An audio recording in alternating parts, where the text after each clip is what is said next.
வேதத்தை எடுத்துக்கொள்ளும். ஏசாயா தீர்க்கதரிசன புஸ்தகம் 64வது அதிகாரம் அதனுடைய 4வது வசனத்தை வாசிக்க கேட்கலாம்.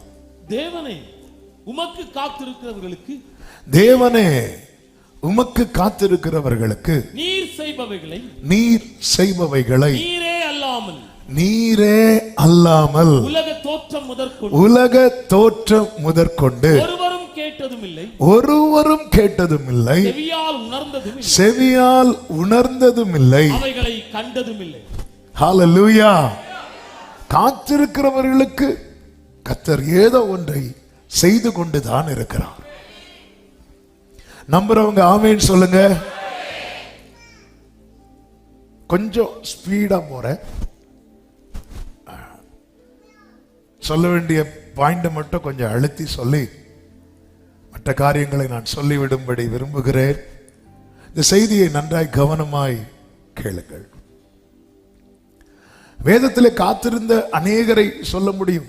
இன்னும் சொல்ல வேண்டுமானால் யார் யாருக்கெல்லாம் வாக்குத்தத்தம் என்று ஒன்று உரைக்கப்பட்டதோ அவங்க எல்லாருமே காத்திருந்துதான் பெற்றுக்கொண்டார்கள். காத்திருந்துதான் பெற்றுக்கொண்டார்கள். காத்திருந்துதான் பெற்றுக்கொள்ள முடியும். உம்மை நோக்கி காத்திருக்கும் நீர் கொடுக்க அவைகள் வாங்கிக் கொள்ளும். வாக்குத்தத்தம்னு ஒன்று வந்துட்டா காத்திருக்க ரெடி ஆயிருங்க.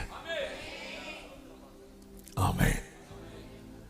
காத்திரு இதை நீ பைபிள்ல சொல்லி ஒட்டன அப்படி யாருமே கிடையாது. அகஸ்வேருக்கு துணையாய் நியமிக்கப்பட்ட எஸ்தரை கூட அந்த புறத்துல தான் காத்திருக்க வைக்கிறாங்க. அப்ப எஸ்தர் அனுப்பும் போது எஸ்தர் என்ன சொல்லுவாங்க தெரியுமா? கூப்பிடாம போகக்கூடாது. கூப்பிடாம போனா லைஃபுக்கு உத்தரவாதம் கிடையாது. விரும்பி தெரிந்தெடுத்தவள் வெயிட்டிங் பீரியட்ல இருக்கிறாள். சீயோனை போனவரம் கேட்டோமே, விரும்பி தெரிந்தெடுத்து காத்திருக்க வைக்கிறார். காத்திருக்கும் போது கர்த்தர் பேரில் நாம் வைத்திருக்கிற நம்பிக்கை என்பது ரொம்ப முக்கியமானது. தேவன் ஒருத்தங்களை காத்திருக்க வைக்கிறாங்கன்னா அவங்க வாழ்க்கையில் நிச்சயமா இந்த வார்த்தை நிறைவேறும் என்பதில் எந்த சந்தேகமும் கிடையாது. நன்றாய் தெரிந்த ஒரு வசனம் ரோமர் 4வது அதிகாரம் 17வது வசனத்தில் இப்படி சொல்லப்பட்டிருக்கிறது. அநேக ஜாதிகளுக்கு உன்னை தகப்பனாக ஏற்படுத்தினேன் என்று எழுதியிருக்கிறபடி, நல்ல கவனிங்க, என்று எழுதியிருக்கிறபடி அவன் தேவனுக்கு முன்பாக நம் எல்லாருக்கும் தகப்பனானா என்று எழுதியிருக்கிறபடி அவனானான். ஆண்டவர் ஆபிரகாமுக்கு எழுதி கொடுக்கல, ஆபிரகாமுக்கு உரைக்கப்பட்டதை மோசே பின்னாடி எழுதுறார்.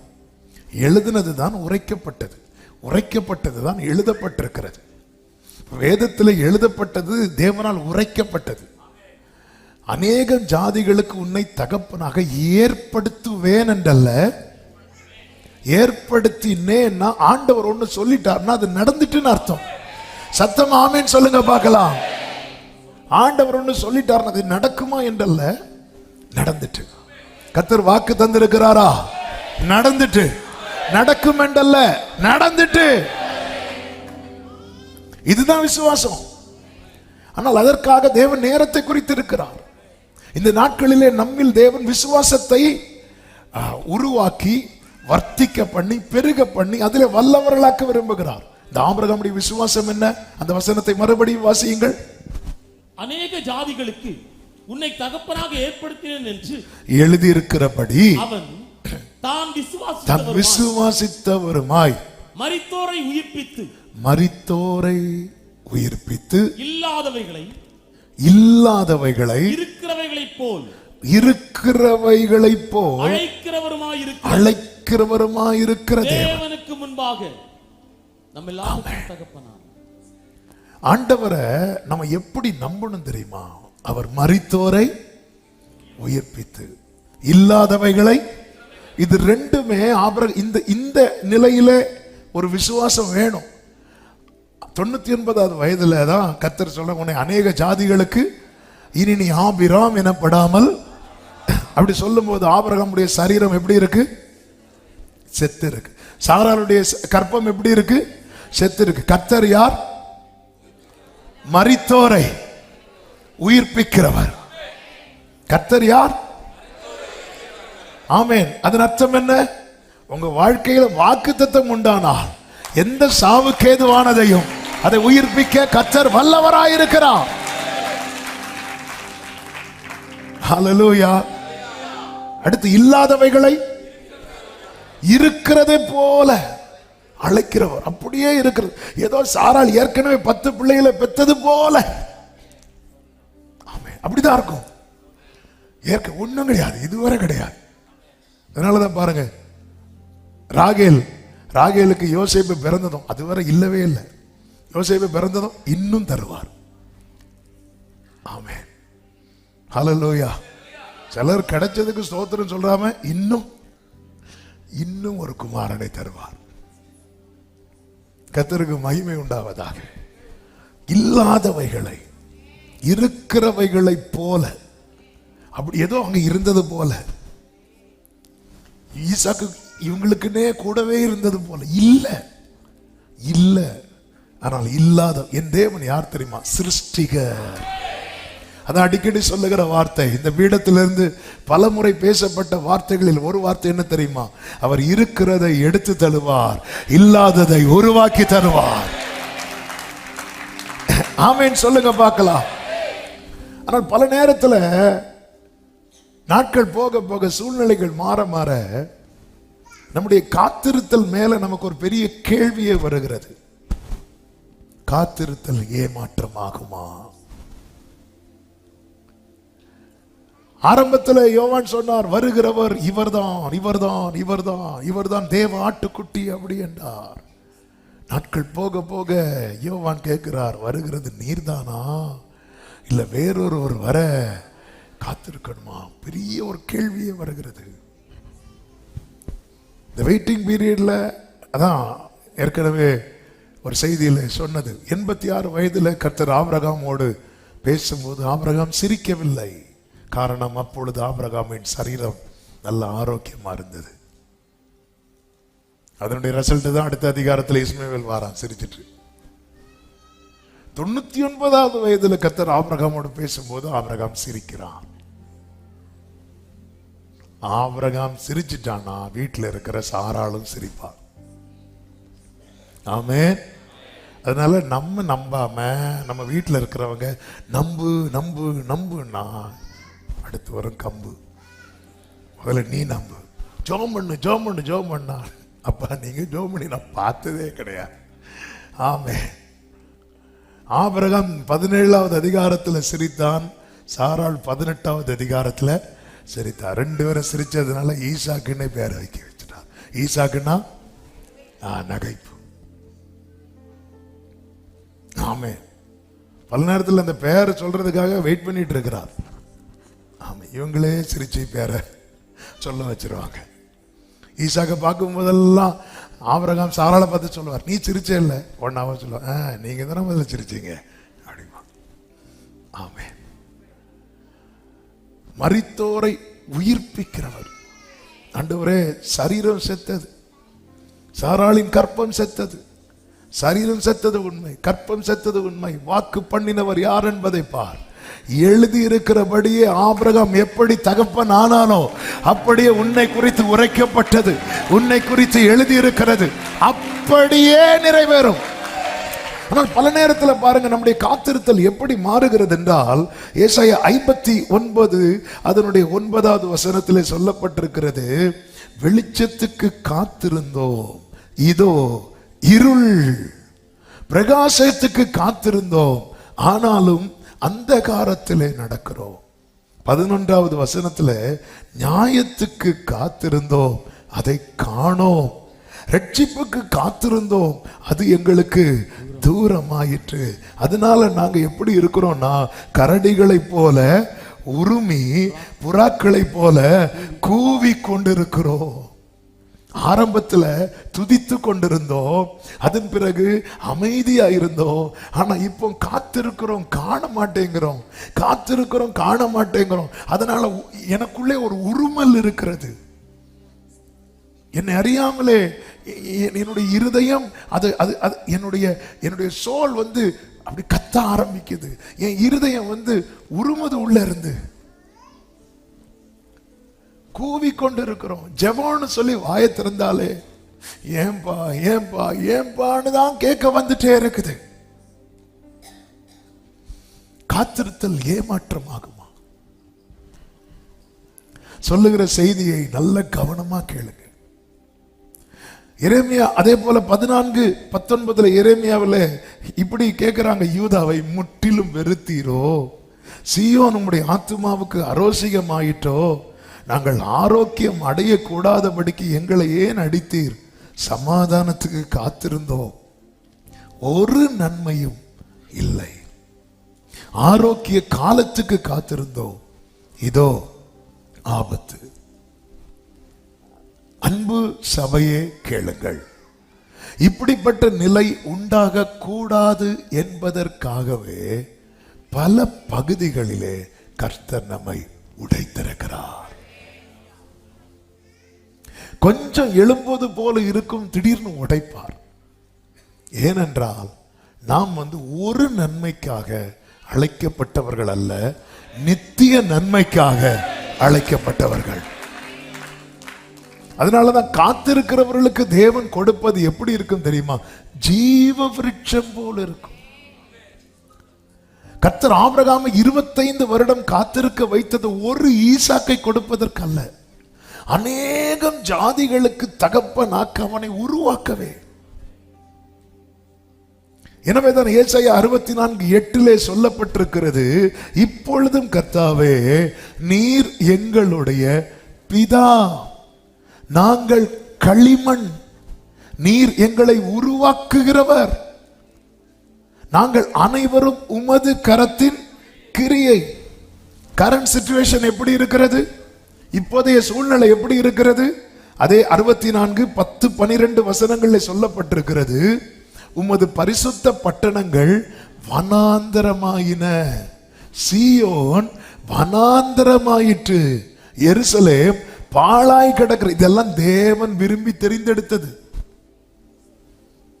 12 சொல்லப்பட்டிருக்கிறது, கர்த்தாவே இவைகள் இப்படி இருந்தும் அடக்கி கொண்டிருப்பீரோ, மௌனமா இருந்து அதிகமாய் எங்களை சிறுமைப்படுத்துவீரோ. ஒரு தேவ பிள்ளை எதுல உடையிறோம் பாருங்க. நீங்க இன்னும் சும்மாவே இருக்கிறீங்களா ஆண்டவரே அப்படின்னு கேட்கறது போல இருக்கிறது. ஏனென்றால் ஆண்டவர் ஏதோ ஒன்று வனாந்தரமான பரவாயில்ல, நீர் தெரிந்தெடுத்த சீயோன், நீர் வாசம் பண்ணுகிற இது மகாராஜாவின் நகரம் என்று சொல்லப்படுகிற எருசலேமை பாருங்க ஆண்டவரே, சீயோனை பாருங்க ஆண்டவரே. ஊரில் ஒருவனும் வம்சத்தில் 2 பேருமாய் தெரிந்தெடுத்தேன்னு சொன்னீங்களே, தெரிந்தெடுத்த எங்களை பாருங்க, தெரிந்தெடுக்காத மற்றவர்களை பாருங்கள் ஆண்டவரே. நீங்க இப்படி இருந்தும் அடக்கி கொண்டிருப்பீரோ. என்னுடைய காத்திருத்தல் ஏமாற்றத்தில் முடியுமா? நான் ஒரு நன்மை இதுவரை காணவில்லையே. ஆரோக்கியத்துக்கு காத்திருந்த ஆபத்து வருது, சமாதானத்துக்கு காத்திருந்தா ஒரு நன்மை இல்லை, நியாயத்துக்கு காத்திருந்தா எல்லாமே அநியாயமாய்தான் எனக்கு எதிராய் நடக்கிறது. என்னுடைய காத்திருத்தல் ஏமாற்றம் ஆகுமா அல்லது இனி மாற்றம் உண்டாகுமா? மாற்றம் வருவதற்கு வாய்ப்பு உண்டா அல்லது இவ்வளவுதானா என்ற பல கேள்விகளோடு இந்த சத்தத்தை கேட்கிற உள்ளமே, இனி மாற்றம் வரும் என்கிற ஒரு நம்பிக்கையை ஆவியானவர் இந்த நாளிலே சபைக்கு சொல்ல விரும்புகிறார். அந்த நம்பிக்கை தான் 5வது வசனத்தின் பிற்பகுதியிலே சொல்லப்பட்டிருக்கிறது. இன்னமும் தப்பி இருக்கிறோம், இன்னமும் தப்பி இருக்கிறோம். இந்த சீயோன் வனாந்தரமானது உண்மைதான், இந்த எருசலேம் பாழானது உண்மைதான், ஆனால் இன்னமும் தப்பி இருக்கிறோம், இன்னமும். ஆமென். நாம் உயிரோடு இருக்கிறோம் என்றாலே உயிரோடு இருக்கிறீங்கல்ல? ஆமென். ஹல்லேலூயா. நாம் உயிரோடு இருக்கிறோம் என்றாலே புரிந்து கொள்ள வேண்டிய 3 காரியங்கள் உண்டு. நாம் உயிரோடு இருக்கிறோம் என்றாலே நாம் புரிந்து கொள்ள வேண்டிய 3 காரியங்கள் உண்டு. ஒன்று, ஏன் உயிரோடு இருக்கிறோம் தெரியுமா? ஒன்று, தேவன் பராமரிக்கிறதுனால. யோபு சொல்லுகிறார், யோபு 10வது அதிகாரம் 12வது வசனத்துல, எனக்கு ஜீவனை தந்ததும் அல்லாமல் தயவையும் எனக்கு பாராட்டினீர், உம்முடைய பராமரிப்பு என் ஆவியை காப்பாற்றினது. ஒவ்வொரு நாளும் காலையில கண் விழிக்கும் போது உயிரோடு இருக்கிறோம் அப்படின்னாலே நீங்க என்ன முதல்ல மனசுல கொண்டு வரணும் தெரியுமா? நான் என்ன செய்யப்படுகிறேன்? பராமரிக்கப்படுகிறேன். அவர் எப்படி பராமரிப்பார் தெரியுமா? எப்படி பராமரிப்பார் தெரியுமா? ஏசாயா 27:3, கர்த்தராகிய நான் அதை காப்பாற்றி அடிக்கடி அதற்கு தண்ணீர் பாய்ச்சி ஒருவரும் அதை சேதப்படுத்தாதபடிக்கு அதை இரவும் பகலும் காத்துக்கொள்வேன். ஆண்டவருக்கு நைட் டியூட்டி, இன்னொருத்தங்களுக்கு பகல் டியூட்டி கிடையாது. ஹல்லேலூயா. அதனாலதான் கர்த்தருக்கு மாத்திரம் மகிமை உண்டாவதாக. ஹல்லேலூயா. ஆண்டவர் சொல்லுவார்ல, இமைப்பொழுது என் முகத்தை மறைத்தேன். ஊழியத்தின் ஆரம்பத்தில் ஆண்டவர்கிட்ட அதை வச்சுதான் பாடினேன். இமைப்பொழுதும் முகம் மறைத்தாலும் என்னால் வாழ முடியாதையா, என்னால் வாழ முடியாது. பராமரிக்கிறார். எதற்காக பராமரிக்கிறார்? யோபு கிட்ட கேட்கலாமா எதற்காக பராமரிக்கிறார்னு? யோபு சொல்லுவார், எனக்கு குறித்திருக்கிறதை நிறைவேற்ற. எப்படிங்க இருக்கும்? ஆயத்தம் பண்ணி வச்சுட்டு அந்த நன்மை அடைய இல்லைன்னா, ஏங்க நம்ம ஒருத்தங்களுக்கு வீட்டில் சாப்பாடு ரெடி பண்ணி வைக்கிறோம், அவங்க வரலன்னா? ஆமென். அவர் ஆயத்தம் பண்ணுகிறார். நான் மரண இருளின் பள்ளத்தாக்கில் நடந்தாலும் பொல்லாப்புக்கு பயப்படேன்னு சொல்றார். ஏன்னா அவருக்கு தெரியுது, அவர் எனக்கு ஒரு பந்தியை ஆயத்தப்படுத்தி வைத்திருக்கிறார். அப்படி இருக்கும்போது இந்த மரண இருளின் பள்ளத்தாக்கில் என் வாழ்க்கை முடிவடைய கர்த்தர் விட மாட்டார். எசேக்கியா ராஜா சொல்றார், ஆண்டவரே பொழுது விடியும் போது நான் இருக்க மாட்டேன் என்று. பொழுது விடிந்து பார்த்தா ஆள் இருக்கிறார். அவர் சொல்ற, நான் என்ன சொல்லுவேன்? அவர் எனக்கு வாக்கு தந்தார், அந்த பிரகாரமே செய்தார். நாம் உயிரோடு இருக்கிறோம் என்றாலே நம்ம மனசுல முதல்ல என்ன வரணும் தெரியுமா? நான் பராமரிக்கப்படுகிறேன், அவர் என்னை பராமரிக்கிறார். இரண்டாவது நம்ம மனசுல என்ன வரணும் தெரியுமா? அவர் நமக்காக பரிந்து பேசுகிறார். லூக்கா 13வது அதிகாரம் அதனுடைய 7, 8, 9 வசனங்களை வாசியுங்கள். அப்பொழுது 6 முதல் வாசியுங்கள். அப்பொழுது அவர் ஒரு ஓமையும் சொன்னார். ஒருவன் தன் திராட்சை தோட்டத்தில் ஒரு அத்திமரத்தை நட்டிருந்தான். அவன் வந்து அதிலே கனியை தேடின போது ஒன்றும் காணவில்லை. அப்பொழுது அவன் தோட்டக்காரனை நோக்கி, இதோ 3 வருஷமாய் இந்த அத்திமரத்திலே கனியை தேடி வருகிறேன். 3 வருஷமாய் அத்திமரத்திலே கனியை தேடி வருகிறேன், ஒன்றையும் காணவில்லை. இதை வெட்டி போடு, இதை வெட்டி போடு, நிலத்தை ஏன் கெடுக்கிறது, இதை நிலத்தை ஏன் கெடுக்கிறது என்றான். அதற்கு அவன், ஐயா, இது இந்த வருஷமும் இருக்கட்டும், இது இந்த வருஷமும் இருக்கட்டும், நான் இதை சுற்றிலும் கொத்தி எரு போடுவேன். கனி கொடுத்தால் சரி, கொடாவிட்டால் இனிமேல் இதை வெட்டி போடலாம் என்று சொன்னான். அப்ப இங்கே இந்த மரம் வெட்டி போடப்பட வேண்டிய மரம் வெட்டி போடாமல் இருக்க காரணம் என்னவென்றால், ஒருவர் பரிந்து பேசுகிறார். நாதன் வலப்புறத்தில் நாதன் நீர் ஏழைக்காய் தாதன் வலப்புறத்தில் பாதம் வேண்டியே நிற்கும். நல்ல புரிந்து கொள்ளுங்கள், நான் ஏன் உயிரோடு இருக்கிறேன்? அவர் என்னை பராமரிக்கிறார். ஒரு பக்கம் பராமரிக்கிறார், இன்னொரு பக்கம் பரிந்து பேசுகிறார். பரிந்து பேசுகிறார். அதனாலதான் பிள்ளைகளே, நீங்கள் பாவம் செய்யாதபடிக்கு இவைகளை உங்களுக்கு சொல்லுகிறேன். ஒருவன் பாவம் செய்வானானால் அவர் பிதாவின் வலது பாரிசத்திலிருந்து என்ன பண்ணிட்டு இருக்கிறார்? பரிந்து பேசி கொண்டிருக்கிறார் என்று 1 சொல்லப்பட்டிருக்கிறது. அவர் பரிந்து பேசி எத்தனை முறை நாம் தப்பு சொல்றாரு, இன்னமும் தப்பி இருக்கிறோம். நம்ம எந்த அளவுக்கு நன்றி உள்ளவர்களா இருக்கிறோம். அல்லேலூயா. நன்மை ஒன்றும் இல்லாதிருந்தும் என்னையும் நேசித்தீர். ஆமே. நன்மை ஒன்றும் தெரிஞ்சவங்க பாடுங்க. எஸ். என் இயேசுநாதா என் ஜீவன் நானாலும் சாமானாலும் பின்பற்றும். இதுதாங்க உண்மையான அர்ப்பணிப்பு. ஆண்டவர், நீங்க என்ன ஆண்டவர் என்னையும் ஒரு பொருட்டா உங்களுக்காக யாரெல்லாம் பரிந்து பேசுவாங்க? உங்களுக்காக எத்தனை பேர் பரிந்து பேசுவாங்க? எத்தனை பேர் இருக்கிறாங்க? வீட்டில் ஃபங்க்ஷன் வைங்க, 1000 பேர் வருவாங்க. ஆனா உங்களுக்கு ஒரு பிரச்சனைனா பரிந்து பேசணும், ஜாமீனுக்கு நிக்கணும். எத்தனை பேர் வருவாங்க? எல்லா உறவுகளை சுத்தி அப்பம் பாருங்க, தேடியும் காணாதிருப்பீர்கள். ஆமே. அந்த இடத்துல நிக்கிறார் இயேசு, நிக்கிறார் பரிந்து. ஐயா இருக்கட்டும், இருக்கட்டும் அப்படிங்கிறார். அவர் இருக்கட்டும், அந்த மரம் இருக்கும். அவர் இருக்கட்டும் சொன்னதுனாலதான் இருக்கட்டும், இருக்கட்டும், இருக்கட்டும். அல்லேலூயா. இருக்கட்டும், இருக்கட்டும், இருக்கட்டும். ஆமே. அல்லேலூயா.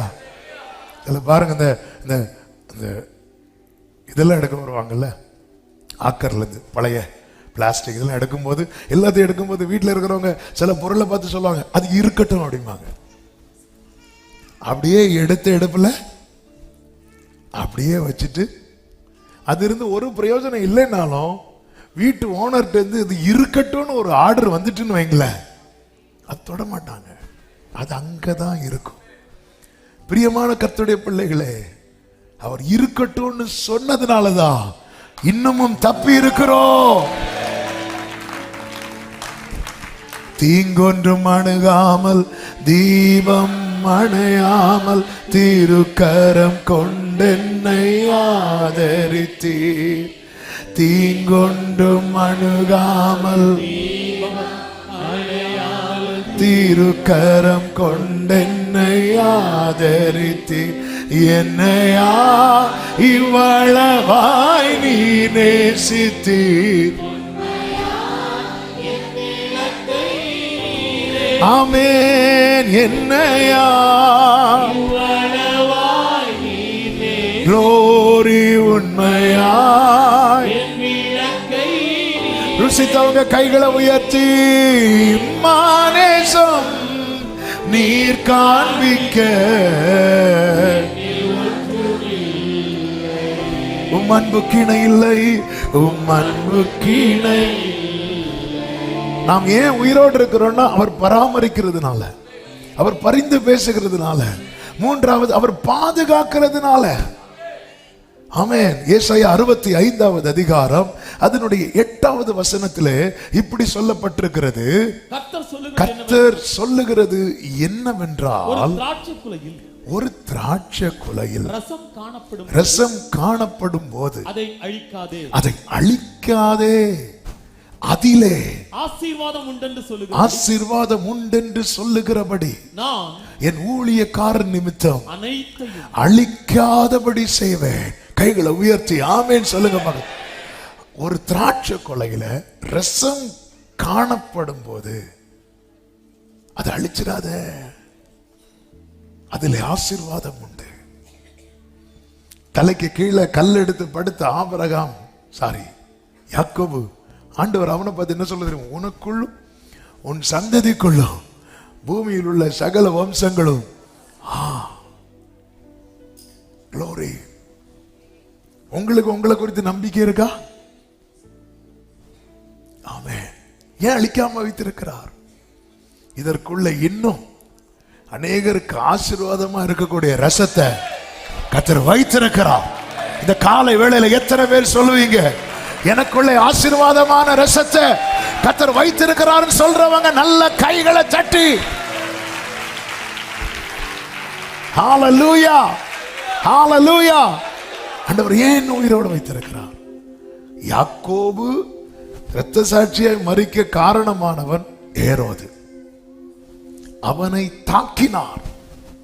ஸ்தேவான் இரத்த சாட்சியாய் மரிக்க காரணமானவன் பவுல், அவனை தூக்கினார். ஆமென். ஏன்? அவனுக்குள்ள ரசம் இருக்கு. அநேகருக்கு ஆசீர்வாதமான ரசம் இருக்கு. ஆண்டவரே, நீர் பட்சபாதம் உள்ள தேவன் அல்லவே, நீர் ஏரோதை அடித்து அவன் புழு புழுத்து செத்தது போல இந்த பவுலை அடிக்கணுமே.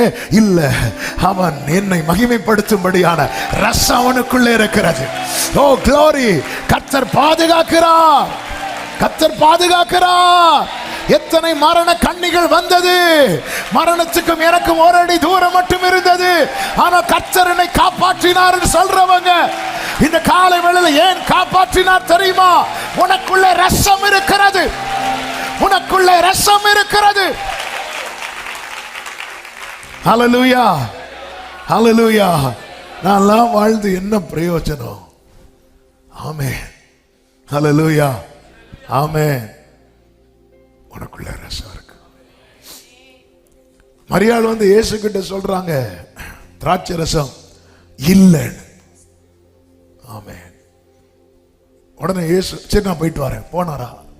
போகல. ஏன்னா அங்க ரசம் இருக்கு. ஆமென். எத்தனை பேர் என்னை விட்டு அவர் போகலன்னு சொல்றீங்க? ஆமென். மரியாள் சொன்னாங்க இல்லை என்று, இயேசு சொன்னார் வரவில்லை என்று. இயேசு இல்லைன்னு சொல்ல மாட்டார், வரவில்லை என்றார். மரியாள் சொன்னாங்க இல்லை, இயேசு சொன்னார் வரவில்லை. வரவில்லைன்னு அர்த்தம் என்ன? வந்துட்டு இருக்குன்னு அர்த்தம்.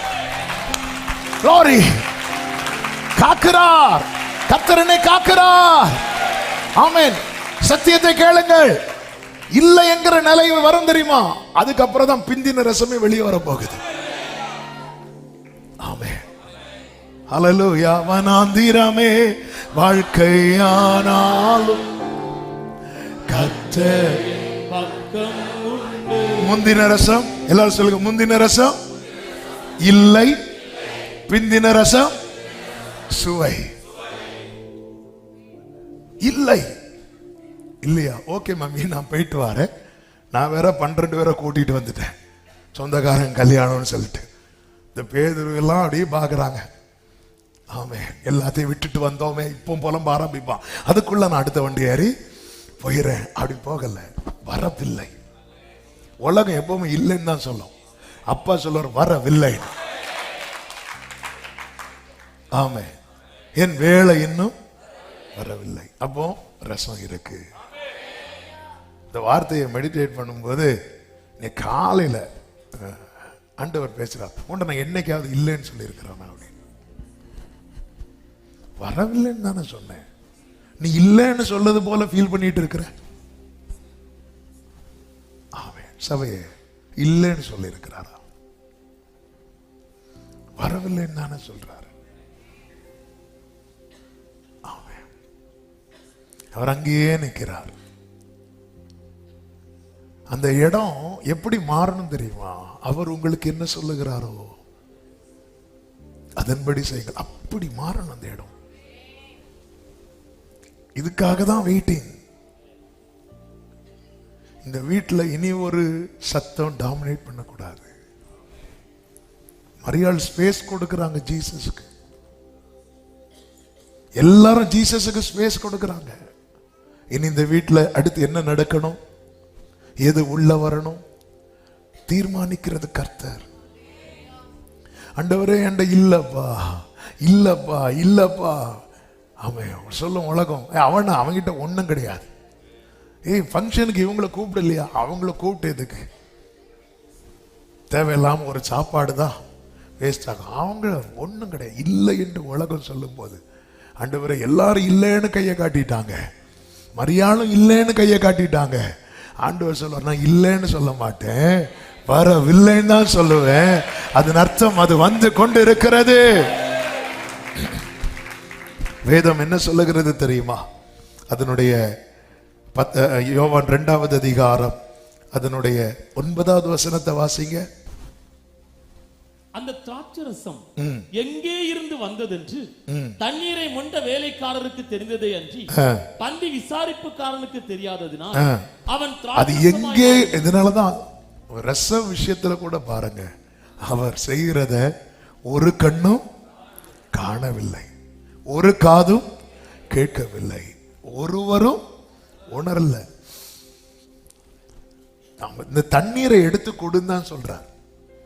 அவங்க தண்ணீரை எடுத்து கொடுக்கும் போது பாதி வழியில ரசம் ஆச்சா இல்ல யாருக்கும் தெரியாது.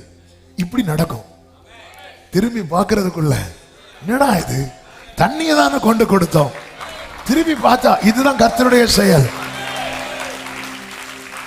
நீங்க வேலை வராம அவரை எவ்வளவு உலுக்குனாலும் அப்படிதான் இருப்பார். வேலை வந்துட்டுன்னா நீங்க அப்படி கூப்பிடுறதுக்கு முன்னாடி, அதனால வேண்டிக் கொள்வதற்கு முன்னமே கட்டளை வெளிப்பட்டது. ஆமென். பராமரிக்கிறார், பரிந்து பேசுகிறார், பாதுகாக்கிறார். இவ்வளவு செய்கிறார்னா நிச்சயம் நம்மை காத்திருக்கிற காரியத்தை அடையும்படி செய்வார். சத்தம் ஆமென் சொல்லுங்க பார்க்கலாம்.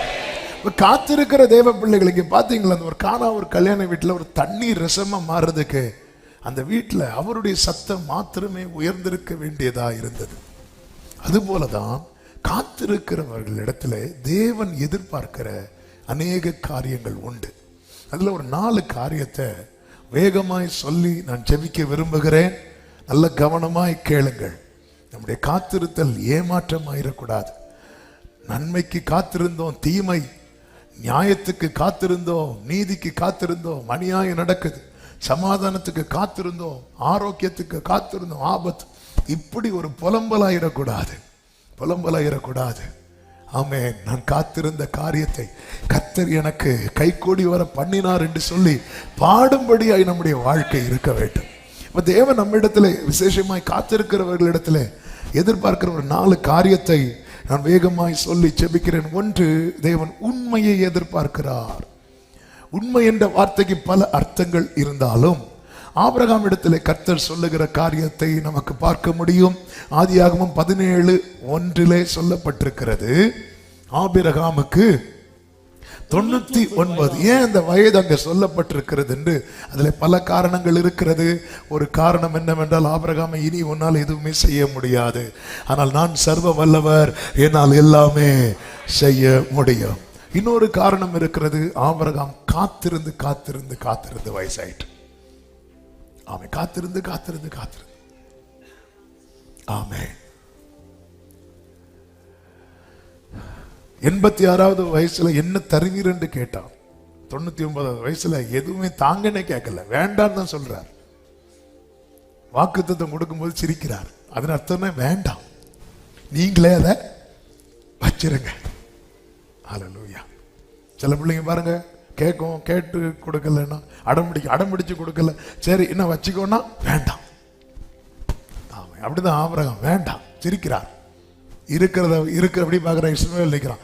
இஸ்மவேல் உமக்கு முன்பாக, இந்த இஸ்மவேல் மேட்டர் தான் 13 வருஷம் பேசாம ஆயிட்டேன், திருப்பியா நீ கொண்டு வராத. ஆமே. ஆண்டவர் இங்கே சொல்லுகிறார், நீ எனக்கு முன்பாக நடந்து கொண்டு உத்தமனாயிரு. உண்மை என்கிற காரியம் இங்கே கர்த்தர் என்ன விரும்புகிறார் தெரியுமா? காத்திருக்கிறவர்கள் அவர் பார்வையிலேயே இருக்கணும், அவர் பார்வையிலேயே இருக்கணும். ஆண்டவர் 99 வயது ஆபிரகாம், 75 வயது ஆபிரகாம் சொன்னார், அதை விட்டுட்டு வாங்குறார். 86 வயது ஆபிரகாம் சொல்றார், உன் கூடாரத்தை விட்டு வெளியே வாங்குறார். 99 வயது ஆபிரகாம் சொல்றாரு, உத்தமனாயிரு அப்படிங்கிறார். எனக்கு முன்பாக நீ ஆகார் மேட்டரை உன் லைஃப்ல கொண்டு வருவதற்காக என்னை விட்டு போயிட்ட. ஆண்டவர் பார்வை விட்டு போய்விட்டான் என்பது அடையாளம் என்ன தெரியுமா? அந்த காரியத்தை அவன் ஆண்டவர்கிட்ட வைக்கவே இல்லை. ஆண்டவர்கிட்ட வச்ச ஆண்டவர் எஸ் சொல்லுவார், நோ சொல்லுவாரா? சொல்லுங்க, நோ தான் சொல்லுவார். அதனாலதான் நமக்கு தெரியும் எந்த எந்த காரியத்துக்கு ஜெபம் பண்ணணும், எந்த காரியத்துக்கு ஜெபம் பண்ணக்கூடாதுன்னு நமக்கு தெரியும். ஆண்டவர் பார்வையில் வைக்காம நம்ம எந்த ஒரு காரியத்தை நடப்பித்தாலும் நம்ம பார்வையை விட்டு அகன்று விட்டோம் என்ற அர்த்தம். அதன் அர்த்தம் அந்த உண்மையிலிருந்து விலகிட்டோம். 86 வயசுல கர்த்தர் பிராமிஸ் பண்ணார். 99 வயசு வரை அது இன்னும் தள்ளி போகுது. அதாவது தேவனிடத்தில் கேட்காமல் என் விருப்பத்தையும் எனக்கு சரின்னு தோன்றதையும் நான் ஆண்டவர்கிட்ட வைக்காம நான் செய்யறேன்னா நானே எனக்கு என்னை எஜமானாக்கி விட்டேன் என்று அர்த்தம். நம்முடைய விருப்பத்தை செய்வதற்காகவே வழி விலகி போகிறோம். யாக்கோபை குறித்த செய்தியில் இதை நம்ம டீட்டெயிலா கடந்த ஆண்டுல கேட்டோம்.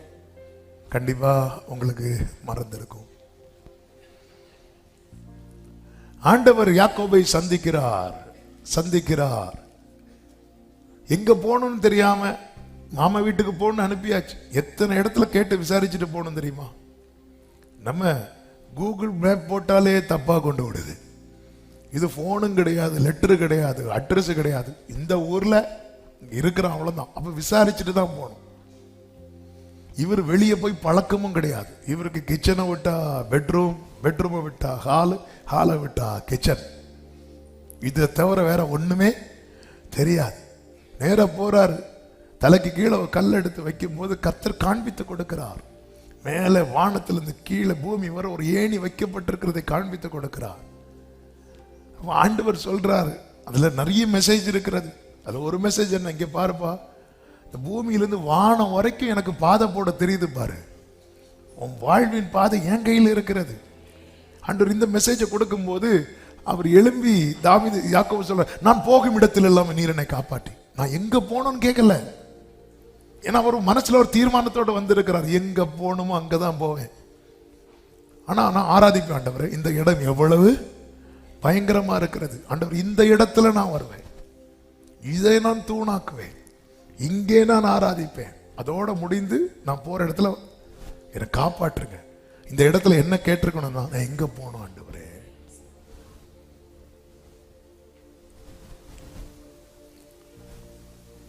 அவன் ஒரு காரியத்தை மனதில் வைத்து புறப்படும் போது கர்த்தர் சந்திக்கிறார். கர்த்தர் சந்தித்ததும் எல்லாமே பவுல பாருங்க, சபையை துன்புறுத்துறதுக்காக நிருபத்தை வாங்கிட்டு புறப்படும் போது கர்த்தர் அவனை சந்திக்கிறார். சந்திக்கும் போது ஆண்டவரே நான் வரேன், ஒரு சின்ன ஒர்க் இருக்கு முடிச்சுட்டு வரேன்னு சொன்னார். இல்ல, நான் என்ன செய்ய சித்தமாயிருக்கிறேன்.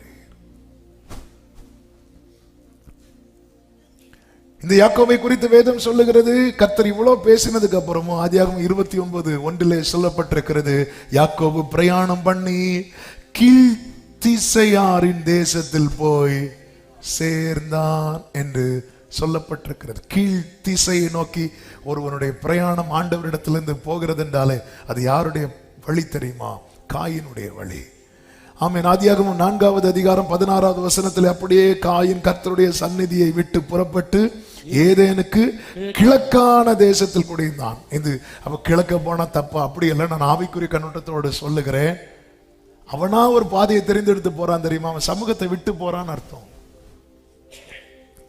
சமூகத்தை விட்டு போய் திரும்பி சந்திக்கும் போது கர்த்தர் பேர் என்னன்னு கேட்பார். சமூகத்தில் இருக்கும் போது முற்பிதாக்கள் பேரை வர சொல்லி ஆண்டவர் பிராமிஸ் பண்ணிட்டு இருப்பார்.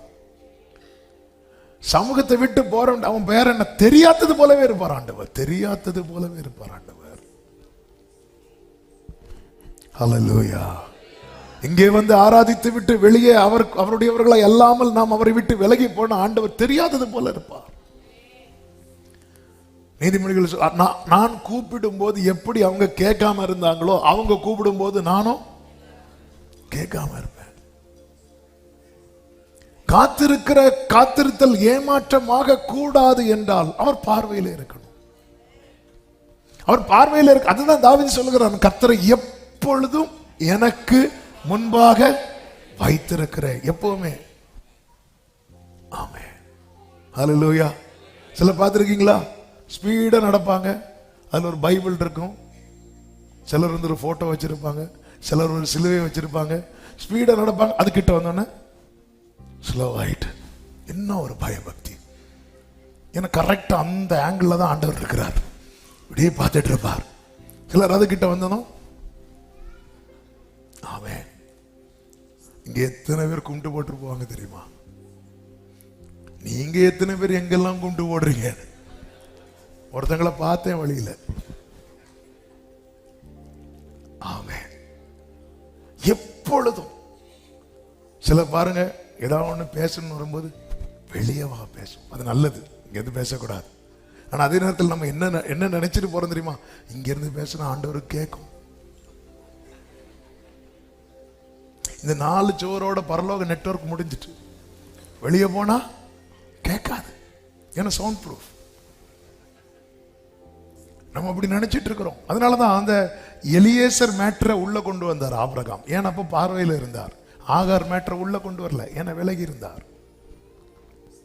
எரேமியா 2வது அதிகாரம் 31வது வசனத்தில் சொல்லப்பட்டிருக்கிறது, சந்ததியாரே, நீங்கள் கர்த்தருடைய வார்த்தையை சிந்தித்து பாருங்கள். நான் இஸ்ரவேலுக்கு வனாந்திரமும் காரிருளான பூமியுமாக இருந்தேனோ, காரிருளான பூமியுமாக இருந்தேனோ, பின்ன ஏன் என் ஜனங்கள் நாங்களே எஜமான்கள் இனி உம்மிடத்தில் நாங்கள் வருவதில்லை என்று சொல்லுகிறார்கள். நாங்களே எஜமான்கள். நமக்கு எஜமான் யார்? Who is your master? உன்னுடைய எஜமான் யார்? உங்க எஜமான் யார்? அவர் அப்பான்னு சொல்றோம், எஜமானா வைத்திருக்கிறோமா? எஜமான், மாஸ்டர். ஒரு எஜமான் இருக்கிறாருன்னா அவர் சொல்படிதான் செய்யணும். இல்ல நாங்களே எங்களுக்கு எஜமான். இதுதான் என்ன செய்கிறது தெரியுமா? காத்திருக்கிறவருடைய காத்திருத்தல் ஏமாற்றத்தை நோக்கி போய்விடக் கூடாது என்பதற்காக பரிசுத்த ஆவியானவர் இந்த காலை வேளையிலே பேசிக் கொண்டிருக்கிறார். நம்முடைய எஜமான் யார்? நீங்க கீழே படிச்சீங்கன்னா தெரியும். 36வது வசனத்தை பாருங்கள். நீ உன் வழியை மாற்றி மாற்றி விலகி போகிறது என்ன? நீ அசீரியாவினால் வெட்கப்பட்டது போல எகிப்தினாலும் வெட்கி போவாய். வழியை மாற்றி மாற்றி விலகி போறது காரணம் என்ன? இங்க வானா, இல்ல எங்களுக்கு தெரியும், ஏன்னா நாங்க தான் எங்களுக்கு எஜமான். ஹல்லேலூயா. நம்முடைய எஜமான் யாரு? ஆமென். நமக்கு மேல இருந்து நம்ம நடத்துறது யார்? எஜமானனே என் இயேசு, எண்ணமெல்லாம் உம் சித்தம் செய்வது. நம்முடைய எஜமான் யார்? நல்ல புரிந்து கொள்ளுங்க. அவர் எனக்கு எஜமானா இருந்தால் நான் ட்ராக்கை மாத்தி மாத்தி போக மாட்டேன். ட்ராக் மாறாம நடப்பேன். நான் ட்ராக்கை மாத்தி மாத்தி போயிட்டு இருக்கிறேன்னா எனக்கு யாரை எஜமானா வச்சிருக்கிறேன்? என்னையே. 2வது அதிகாரம் வரைக்கும் அந்த பழத்தை பார்க்கவே இல்லை. அந்த பழத்தை பார்க்க, இந்த பழத்தை புசிக்காது. Okay right. ஏன், எதுக்கு? ஒரு கொஸ்டின் கிடையாது. ஏன்னா அவர்களுக்கு எஜமானா இருந்தார். 3வது அதிகாரத்தில் சாத்தான், உனக்கு எதுக்குப்பா இன்னொரு எஜமான், உனக்கு எதுக்குப்பா இன்னொரு தேவன்? நீ ட்ராக்க மாத்து. மூத்த குமாரனுக்கு தகப்பனுக்கு கீழே இருக்கிறது வரைக்கும் ட்ராக் மாற முடியல. எனவேதான் தன் ஃப்ரெண்ட்ஸு கூட ஹாப்பியா இருக்கிறதுக்கு ஒரு மட்டன் பிரியாணி போடுறதுக்கு அப்பா கிட்ட போய் பெர்மிஷன் கேட்கிறான். அப்பா நோன்ட்டார். இவ்வளவுக்கும் தகப்பன் 2 பேருக்குமே சொத்தை பிரிச்சு கொடுக்கிறார். இளையவனை விட மூத்தவனுக்கு தான் ஜாஸ்தியா இருக்கும். அப்படி இருந்து அப்ப அவனுக்கு தான் எல்லாமே, என்னுடையதெல்லாம் எல்லாம். அப்ப அப்பா கிட்ட கேட்காமலே ஆடை அடிச்சிருக்கலாம். அவன் வருத்தத்தை பாருங்க. என் நண்பர்கள் கூட இருக்கிறது ஒரு ஆட்டுக்குட்டியை கூட நீங்க தரல. அவன் ஆளு கேட்டிருக்கிறார் நிறைய. அவர் நோன்ட்டாரு. இன்னைக்கு ட்ரீட் கேன்சல். இன்னைக்கு நீ ட்ரீட் எங்க அப்பா கிட்ட கேட்கிறேன். எல்லாத்துக்கும் இந்த வளர்ந்ததுக்கு அப்புறம் அப்பா கிட்ட போய் கேட்டிருக்கிறான். இளையகுமாரன் அப்படி இல்லை. ட்ரீட்டோ ட்ரீட். கடைசியில் அவனுக்கு மெயின் டிஷ்ஷே தவிடு, அதுவும் கிடையாது. நீ அதை காண்பாய், புசிக்க மாட்டாய். ஆமென். அவனுக்கு நீ யாருக்குனாலும் ட்ரீட் வைக்கலாம். ஆமா. ஆனா அப்படி இல்லை, நமக்கு எஜமானியா. அதனால கர்த்தர் என்ன சொல்லுகிறார்? 37வது வசனத்தை வாசியுங்கள். நீ உன் கைகளை தலையின் மேல் வைத்து கொண்டு இவ்விடத்திலிருந்து புறப்பட்டு. இதுதான் வெட்கத்தோட. ஐயோ அடி எப்ப தெரியுமா? இப்படி ஒரு நிலைமை தேவனை ஆராதிக்கிற காத்திருக்கிற ஒருவருக்கும் வரக்கூடாது. இப்படி தலையில கை வச்சு ஐயோ எல்லாம் போச்சு, அப்படி வரவே கூடாது. ஏனெனில் உன் நம்பிக்கைகளை, உனக்கு நம்பிக்கை இல்லைன்னு சொல்லல, உன் நம்பிக்கைகளை கர்த்தர் வெறுத்திருக்கிறார். காத்திருக்கிறோம்னால நம்பினதுனாலதானே காத்திருக்கிறோம். அந்த நம்பிக்கையை கர்த்தர் நேசிக்கணும். அந்த நம்பிக்கையை கர்த்தர் வெறுத்திடக்கூடாது. அந்த நம்பிக்கையை கர்த்தர் வெறுத்திடக்கூடாதுன்னா நான் ட்ராக்கை மாத்தி மாத்தி இருக்கக்கூடாது. சண்டே ஒரு ஆளா, மண்டே இன்னொரு ஆளா, டியூஸ்டே இன்னொரு ஆள், இப்படி இருக்கக்கூடாது. இப்படி இருந்தா அந்த நமக்கு நம்பிக்கை ஹெவியா தான் இருக்கும். கர்த்தர் தருவார், கர்த்தர். அந்த நம்பிக்கை மேல கர்த்தருக்கு ஒரு வெறுப்பு வந்துடும். நான் எப்படி இருந்தாலும் என் விசுவாசம் போதும், விசுவாசம் போதும் வெறுத்துருவார். அந்த நம்பிக்கையை வெறுக்கிறார். அவைகளால் உனக்கு காரியம் வாய்க்காது. நீ ஒரு நம்பிக்கை வச்சிருக்கிறல்ல, நம்பினா போதும் காரியம் நடக்கணும், நடக்காது அப்படிங்கிறார். இதை படிக்கும் போது ஆண்டு 2 சம்பவத்தை நினைவில் கொண்டு வந்தார். ஒன்று ஓப்பனி பினெகாஸ், இன்னொன்று சகரியா. இந்த ஓப்பனி பினெகாஸ் பாருங்க, நம்பிக்கை வைத்தாங்க. எது மேல தெரியுமா? உடன்படிக்கை பெட்டி மேல. முதல் யுத்தத்தில் பெலிஸ்தியர் கை வாங்கினதும் 2வது ரெடி ஆகுறாங்க. யுத்தம் பண்ண போகாம வீட்டில் இருந்திருக்கலாம்ல, இல்ல உடன்படிக்கை பெட்டியை கொண்டு வா. அவ்வளவு நம்பிக்கை. இந்த உடன்படிக்கை பெட்டியை கொண்டு போய் முன்னாடி போனா ஜெயிச்சிருவோம் நம்பிக்கை. முன்னாடி நிக்கிறாங்க, வீட்டில் ஒளிந்து இருக்குல்ல, முன்னாடி நிக்கிறாங்க. ஓப்பனி பினெகாஸ் முன்னாடி நிக்கிறாங்க. அவங்க என்ன நம்பிக்கை வச்சிருக்கிறாங்க? ஆமே. இஸ்ரவேலர்கள் எல்லாம் பின்வாங்கி போனாங்க. பின்னாட்கள்ல நமக்கு தெரியும், தாவீது மட்டும் தான் போனார். தாவீது வைத்த அதே நம்பிக்கையை தான் அப்ப இவங்களும் வச்சிருப்பாங்க. முன்னாடி நிக்கிறாங்க. நம்பிக்கை ஸ்ட்ராங். ஆனா அந்த நம்பிக்கையை கர்த்தர் வெறுத்தார். ஏன்னா இவங்க ட்ராக் சரியில்லை. விசுவாசம் இருந்தா போதும், விசுவாசம் இருந்தா போதும். பாதை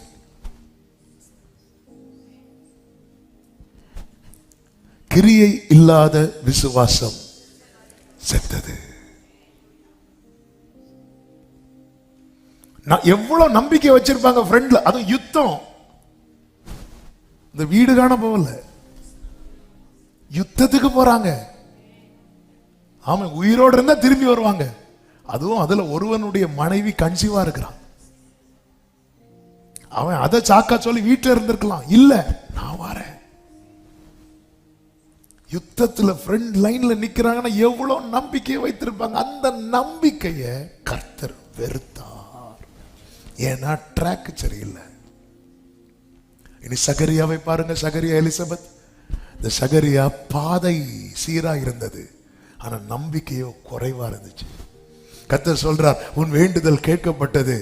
சகரியா, எலிசபெத் உங்களுக்கு ஒரு குமாரனை கொடுப்பார், யோவான்னு பேர் வை. உடனே சகரியா சொல்றான், ஐயோ நான் கிழவன் அப்படிங்கிறான். அவனுடைய நம்பிக்கை ஸ்ட்ராங் இல்லை, ஆனாலும் கர்த்தர் கொடுத்தார். உன் விசுவாசம் ஸ்ட்ராங்கா இருந்து உன் பாதை சரியில்லைன்னா, அதே நேரத்தில் உன் பாதை சரியா இருந்து உன் விசுவாசம் கொஞ்சம் குறைவா இருந்தாலும் கர்த்தர் செய்ய நினைத்தது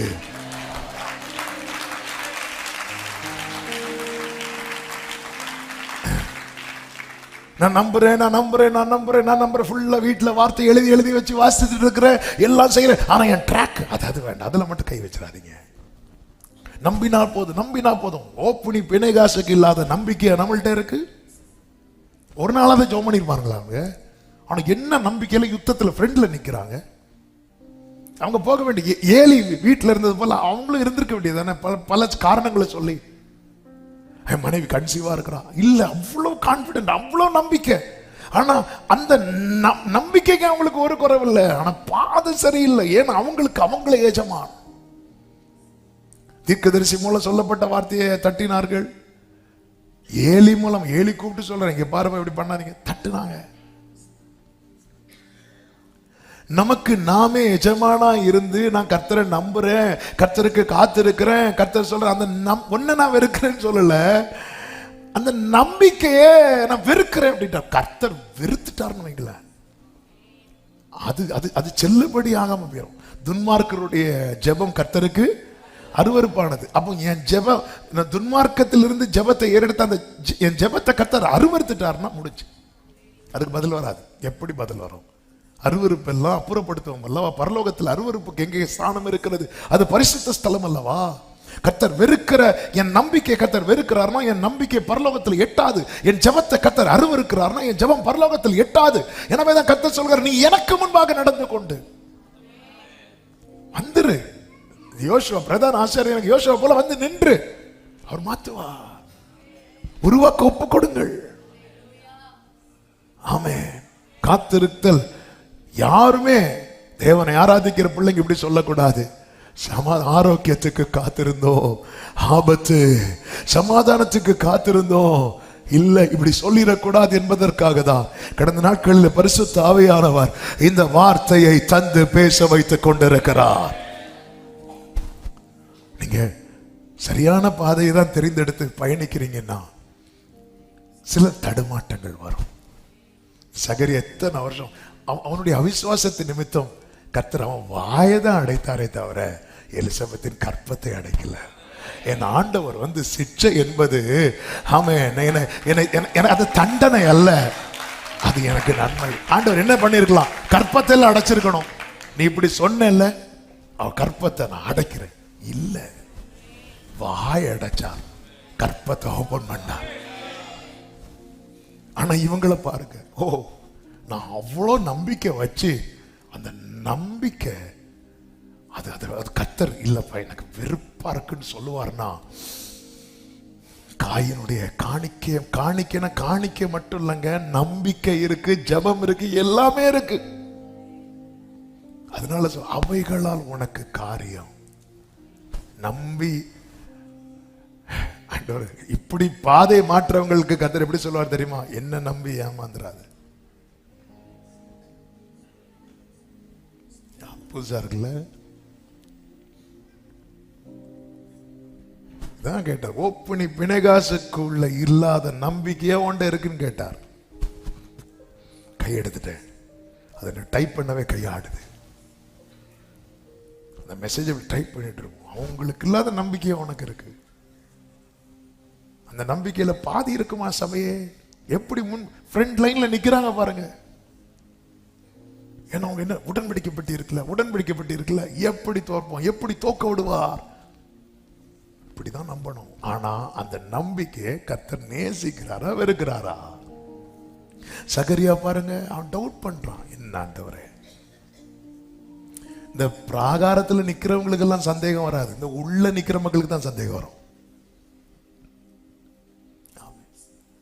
ஆனா அப்படி டவுட் பண்ணதுக்கு அப்புறமும் கொடுத்தார் பாருங்க. Oh thank you holy spirit, thank you holy spirit. 4 சொன்னேன் இல்லை 1 தான் சொன்னேனா? ஆமாம், உண்மை இருக்கணும்.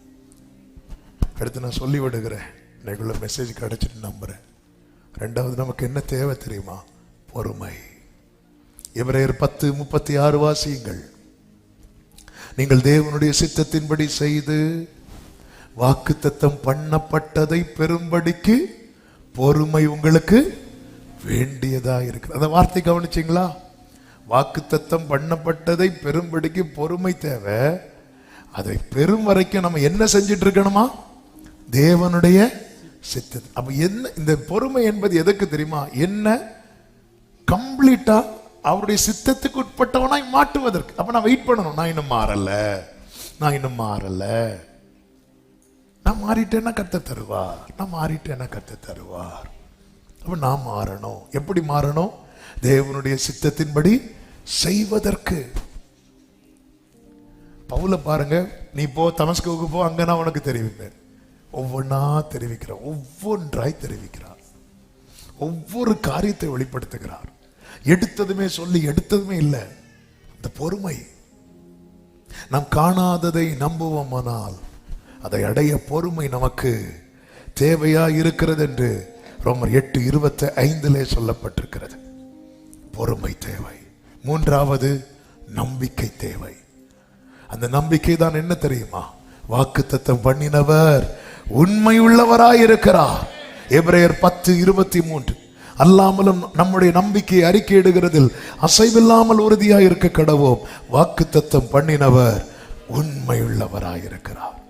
யோபு 14வது அதிகாரத்திலே ஒரு மரத்தை குறித்து நம்பிக்கை உண்டென்று சொல்லப்பட்டிருக்கிறது. பாருங்கள், 7 முதல் வாசியுங்கள். 14:7 முதல். ஒரு மரத்தை குறித்தாவது நம்பிக்கை உண்டு. வாசிங்க 14:7. அது வெட்டி போடப்பட்டாலும் திரும்ப தழைக்கும், அதன் இளங்கிளைகள் துளிர்க்கும், அது வெட்டி போடப்பட்டாலும் திரும்ப தழைக்கும், இளங்கிளைகள் துளிர்க்கும், அதன் வேர் பழையதாகி, அதன் அடிக்கட்டை மண்ணிலே செத்தாலும் தண்ணீரின் வாசனையினால், ஹalleluya, தண்ணீரின் வாசனையினால் அது துளிர்த்து இளம் மரம் போல விடும். மரம் பட்டு போனாலும் அதுக்கு ஒரு நம்பிக்கை இருக்குது. தண்ணீர் வரணும் கூட இல்ல, தண்ணீர் வாசனை, அந்த ஈரம் அடிச்சாலே போதும். ஹalleluya. ஒரு தேவ பிள்ளைக்கு இன்னும் அந்த நம்பிக்கை வர மாட்டேங்குது. என் அப்பா ஒரு வாட்டி என்ன பார்த்தா போதும். யோபின் முகத்தை கர்த்தர் பார்த்தார். இழந்த எல்லாமே ரெண்டத்தனையாய். இந்த நம்பிக்கையை விட்டுறக்கூடாது. எல்லாம் ரைட்டுப்பா, அவர் மட்டும் மனசு வச்சா போதும். அந்த சிலுவையில் தொங்கினவனுடைய நம்பிக்கையை பார்த்தீங்களா? ஆண்டவர், நீர் ராஜ்யத்தில் வரும்போது அந்த புத்தகத்தையும் பெண்ணையும் எடுத்துக்கொண்டு வரவும், வந்து என்னுடைய பெயரை அந்த வரிசையில் எழுதவும், இப்படியா சொன்னா? நீ நினைச்சாலே போதும். நீங்க நினைச்சா எனக்கு ஹெவன். என்ன ஃபெய்த்! அதை அறிக்கையிடணும், அடைய நாடணும். அறிக்கையிட்டு அடையிறதுக்கு போகணும். ஒன்றை நான் கேட்டேன், அதையே. அந்த சுனேமியால பாத்தீங்களா? 2 ராஜாக்கள் 4 எடுக்க வேண்டாம். மகன் மரித்து விடுவான். மரித்து விட்டதும் எலிசாவுக்கு கட்டின ரூம்ல மகனை படுக்க வச்சுட்டு ஓடி போறான். ஓடி போகும்போது வழியில கேயாசி வரான். சுகமா? சுகம்தான். நேரா போயாச்சு, காலில் விழுந்தாச்சு. உடனே எலிசா சொல்றார், இந்த கோலை கொண்டு பிள்ளை மேல போடு. அம்மா விடாது. ஒரே உறுதி, நீங்க வரணும். நீங்க வந்துட்டீங்கன்னா பிள்ளை பிழைச்சிரும். என்ன ஸ்ட்ராங்! அந்த நம்பிக்கை எலிசா கனப்படுத்தினார். எழும்பி போறார். அந்த நம்பிக்கை வீண் போகல. நம்புங்கள், உறுதியாய் நம்புங்கள். நம்பிக்கையை விட்டுறாதீங்க. அறிக்கையிட்டுட்டே இருங்க. கர்த்தருடைய ரட்சிப்புக்கு நம்பிக்கையோடு காத்திருத்தல் நல்லது. இல்லைன்னா எதிர்பார்ப்பே இல்லாம இருப்போம். எதிர்பார்ப்பு இல்லாம இருக்கும்போது யோசேப்பு வந்து கதவை தட்டுறாங்க, நீ வா, நான் இங்கேயே இருக்கிறேன், நான் வரல. அடுத்தது யார் என் வஸ்திரத்தை பிடிச்சு இழுக்க போறாங்களோ தெரியல. திருப்பி அதுக்கு நான் பேசாம இல்ல. அவன் புறப்பட்டு வருகிறான். ரெடி. நான் நினைக்கிறேன் அவர் ஏற்கனவே ரிஹர்சல் பார்த்திருப்பாரு ஜெயில.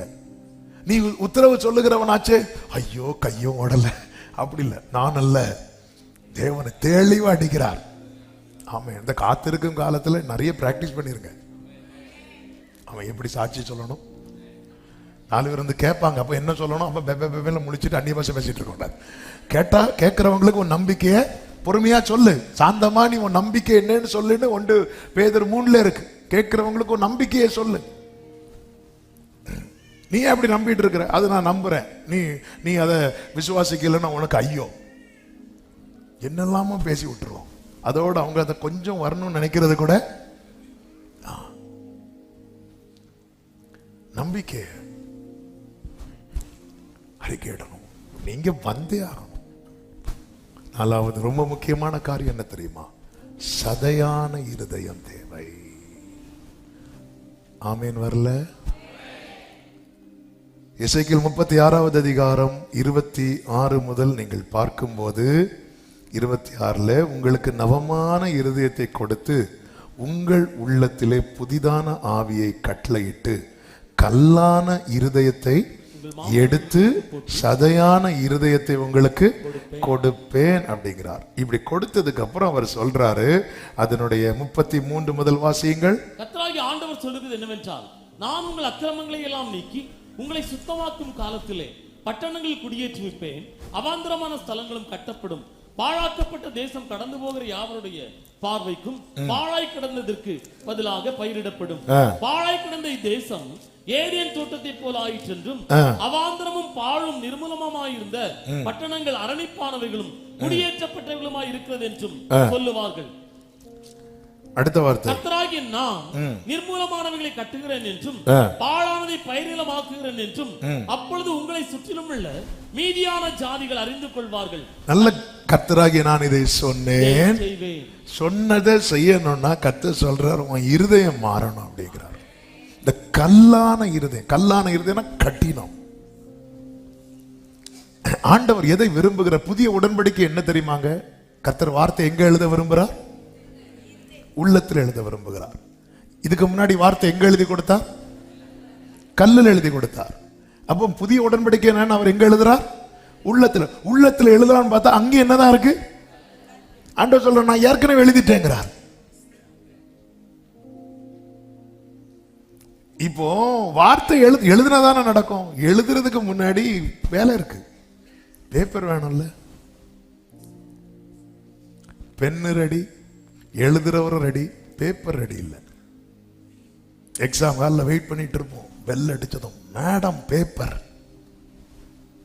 பேப்பர்லாம் இல்லப்பா, காத்துல எழுதிட்டு போ அப்படியே சொல்லுவாங்க. இல்ல, பேப்பர் எல்லாமே ரெடி, எல்லாமே ரெடி.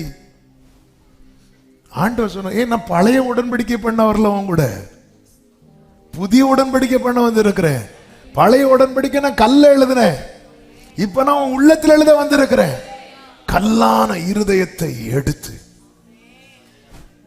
ஆமென். இந்த ஆபரேஷன் பண்ண விட்டு கொடுக்கணும், அக்செப்ட் பண்ணணும். ஆண்டவர், எனக்குள்ள என்ன இருதயம் இருக்கிறது? எனக்குள்ள நான் எனக்குள்ள சொல்லுவேன், நீங்க ஆமா இல்ல என்ன நல்லா புரிந்து கொள்ளுங்க. எங்க ஒருத்தங்களை பார்த்து சிரிச்சா பிரச்சனை சால்வ் ஆயிரும்னா சிரிக்கிறதுல என்னங்க குறைஞ்சு போயிரும்?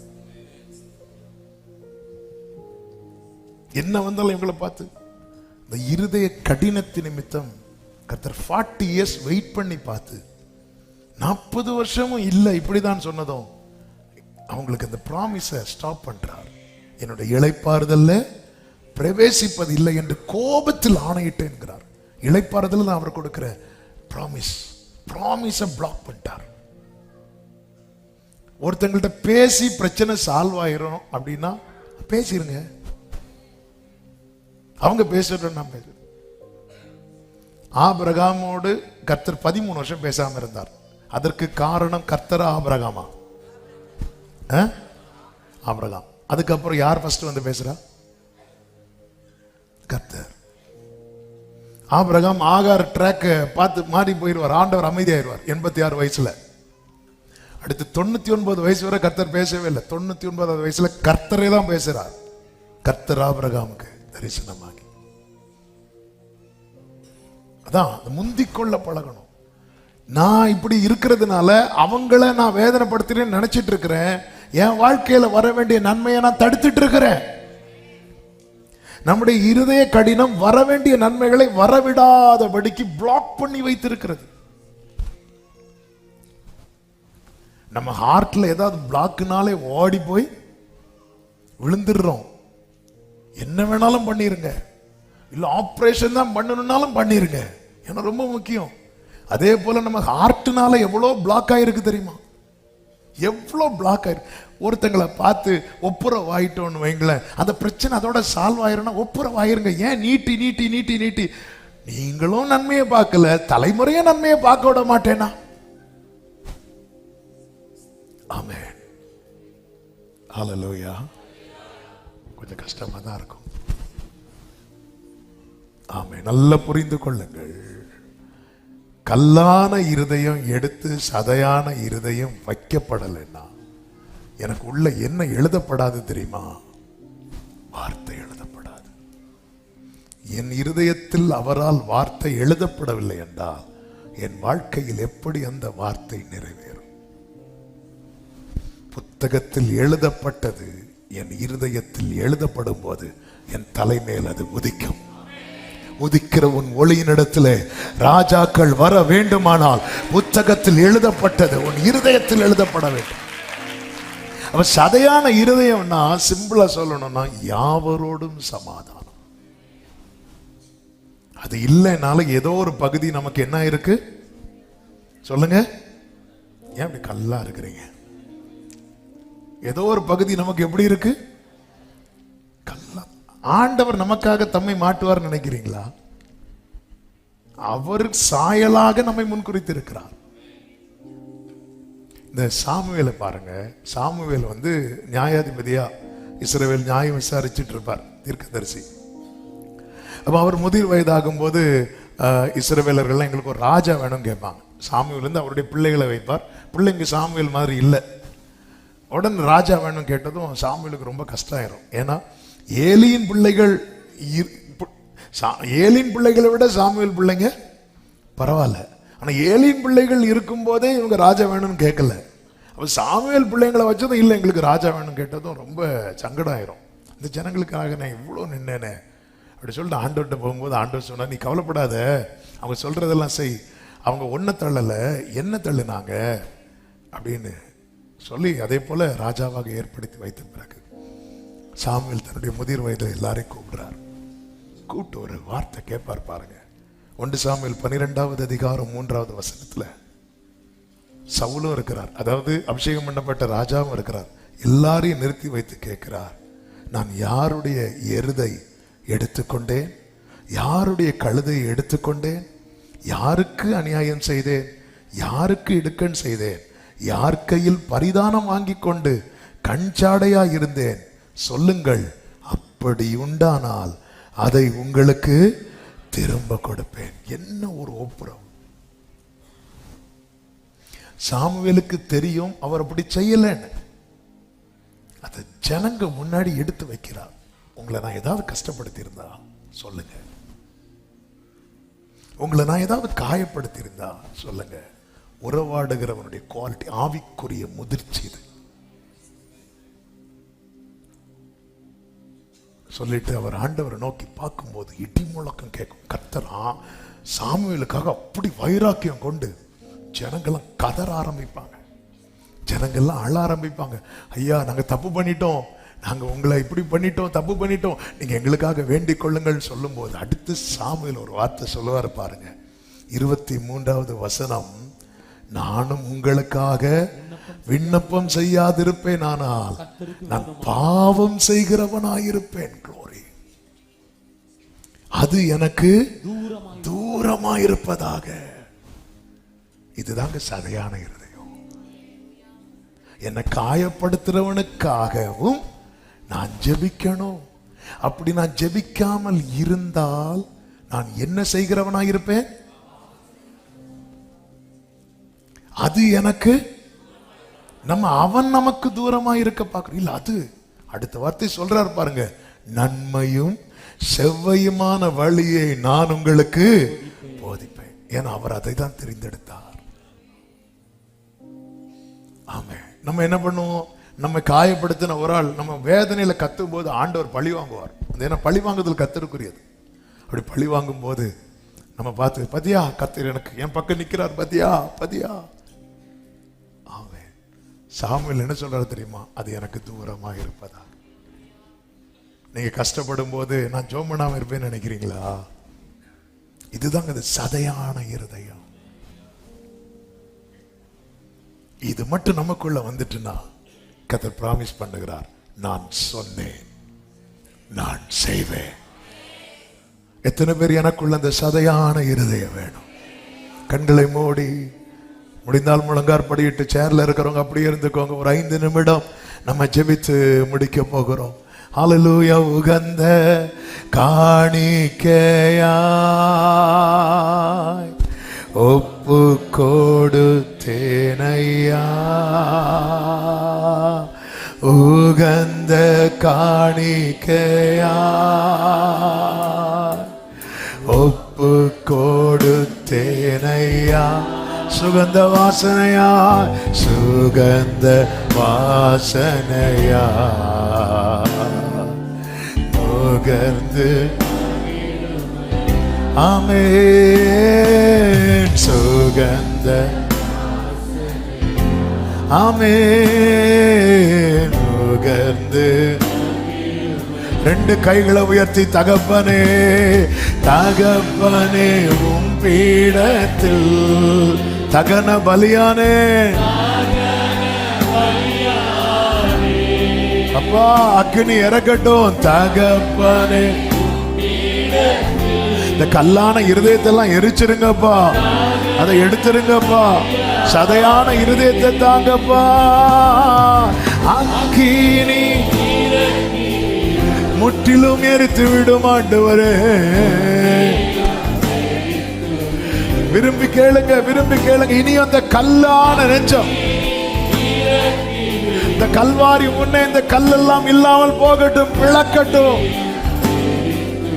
வேண்டாத பலவீனங்கள், வேண்டாத பலவீனங்கள் ஆண்டவரே ஆமென். வேண்டாத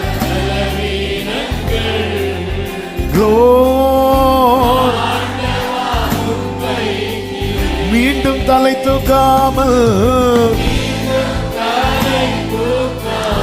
மாண்டு மடியட்டும் ஆண்டவரே. Gloria tanama sheke balabarabadadaba. Hallelujah. பிரியமானவர்களே, ஒரு வார்த்தை கவனிங்கள். அந்த வார்த்தையை அவர் நமக்குள்ள எழுத முடியலன்னா நம்முடைய வாழ்க்கை எவ்வளவு மோசமா இருக்கு பாருங்க. ஆண்டவர் சொல்ல, இனி நான் கல்லில் எழுத மாட்டேங்கிறார். இனி நான் கல்லில் எழுத மாட்டேன். நான் எழுதணும்னா எனக்கு உள்ளத்துல தான் எழுதணும். ஆண்டவர் உள்ளத்துல எழுதுங்க முடியலப்பா, அங்கேயும் கல்லு தானே இருக்கு,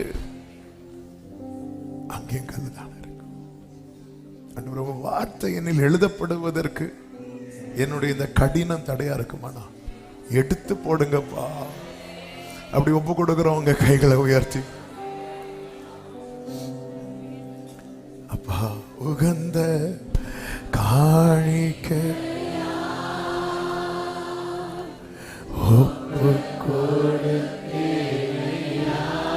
சுகந்த வாசனையாய்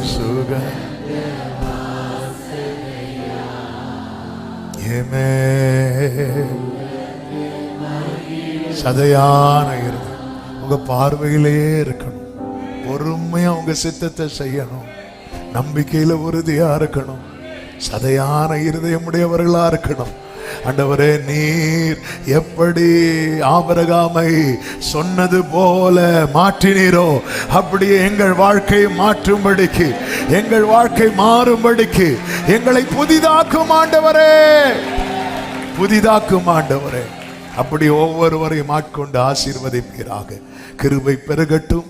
இந்த வாரம் மகிழ்ச்சியின் வாரமாய், ஆசீர்வாதமான வாரமாய் கர்த்தர் மாற்றி ஒவ்வொருவரையும் பாதுகாத்து ஆசீர்வதிங்க.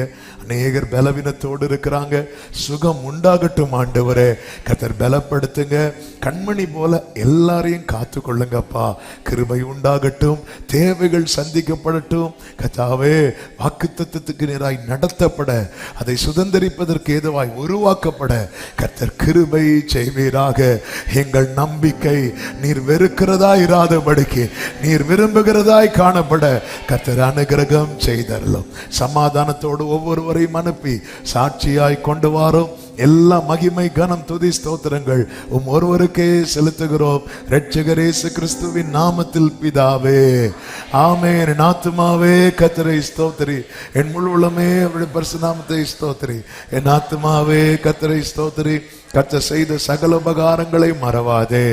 ஆமென். நம்முடைய கர்த்தராகிய இயேசு கிறிஸ்துவின் கிருபையும் பிதாவாகிய தேவனுடைய அன்பும் பரிசுத்த ஆவியானவருடைய ஐக்கியமும் சிநேகமும் பாதுகாவலும் நம் அனைவரோடும் எல்லா பரிசுத்தவான்களோடு கூட கர்த்தருடைய வருகை மட்டும் தங்கி இருப்பதாக. ஆமென். ஹல்லேலூயா. God bless you. சமாதானத்தோடு போய் வாருங்கள். கர்த்தர் உங்களை ஆசீர்வதிப்பாராக. ஆமென்.